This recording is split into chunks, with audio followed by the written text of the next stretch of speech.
There are a lot of meal planning apps these days, and particularly ones that are now using AI to curate your recipes and make meal plans for you. You can tell it your dietary preferences, how many recipes you want to have every week, and maybe even give it an idea of how much money you want to spend at the grocery store. And in 30 seconds, it's going to pop out an entire meal plan and grocery list for you that you just then have to follow through with. Now, this might feel like a meal planning shortcut, but I see a problem in this in that it's often giving you recipes that you're completely unfamiliar with. Recipes that you've never made before often have a hidden cost, whether it's at the grocery store when you actually go to purchase the items, or it happens on a random Tuesday night when you look at a recipe and realize it is way too complicated for how much time you have. I believe there's a certain amount of intentionality that needs to go into meal planning that is actually going to help you save money, as well as time and stress and all of the other amazing things that meal planning can help with. But particularly when it comes to saving money, I don't totally think that automation is the best solution. So today I want to talk about why using recipes you're actually familiar with is the key to saving money at the grocery store. First and foremost, when you're cooking recipes that you're familiar with, you're automatically going to know what ingredient swaps you can make or anything that can be omitted from the recipe because it's just kind of a nice to have ingredient rather than something that's really crucial for the flavor and outcome of the overall meal.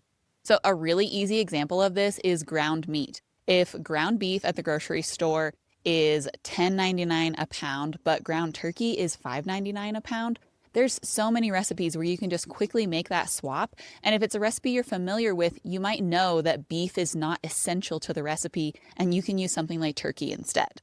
Or you might have a recipe that calls for something like pine nuts, which you probably don't have sitting around at your house, but maybe you have slivered almonds instead.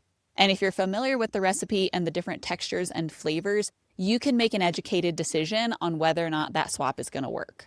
And maybe this is just me, but I feel like if I've never made a recipe before, I don't feel confident in making some of those decisions, just in case there is a different flavor profile with one of the swaps that totally changes the meal.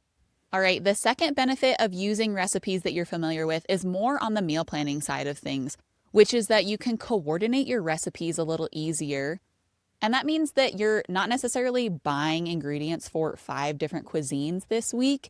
You can coordinate the flavor profiles of your recipes so you're not buying a bunch of random spices or sauces or garnishes that go with a very specific cuisine type.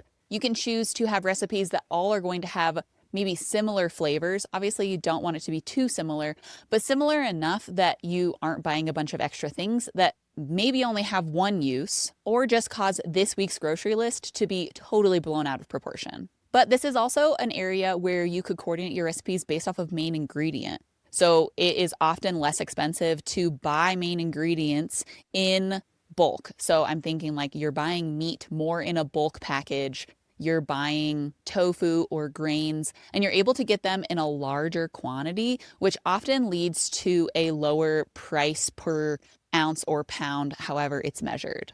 And that might seem like kind of a small savings, but I guarantee that saving on your price per ounce every single week is going to add up in the long run. The next thing is that you can plan around what you already have at your house a little easier. Because when you're familiar with the recipes, you're able to have just kind of a quick mental list of some of the ingredients in those recipes.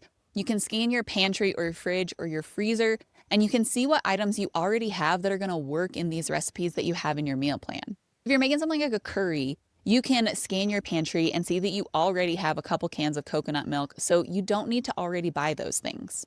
It kind of gives you the confidence to check those things off the list before you go to the grocery store because you know they're going to work in the recipe that you're going to make. However, if it's a recipe you're unfamiliar with, I think there's a tendency to make sure you buy every ingredient for the recipe just to make sure that you have all of the quantities and all of the different things that you need to make that recipe a success. Finally, I think that when you are familiar with the recipes in your meal plan, you're actually going to have better follow through on the meal plan itself, which is going to lead to less food waste over the course of your week. I think that when you are unfamiliar with the recipes in your meal plan, it's much more likely that you're going to push them off to a different day or just decide altogether that that recipe is going to take too much time or it's too complicated for what you have the capacity for tonight. A familiar recipe sort of removes that tension because you know how long the recipe is going to take, and a lot of times you can just cook the recipe on autopilot. So even if you're exhausted by the end of the day, if you know you have that 15-minute air fryer meal that you can just set it and forget it, that's going to be something you're going to follow through on.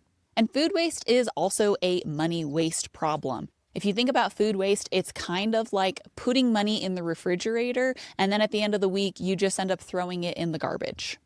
So while I don't think that AI-generated meal plans are 100% bad, I do think that often they're missing a key component, which is having recipes that you already know and love and know how to make, and incorporating those into the actual plan.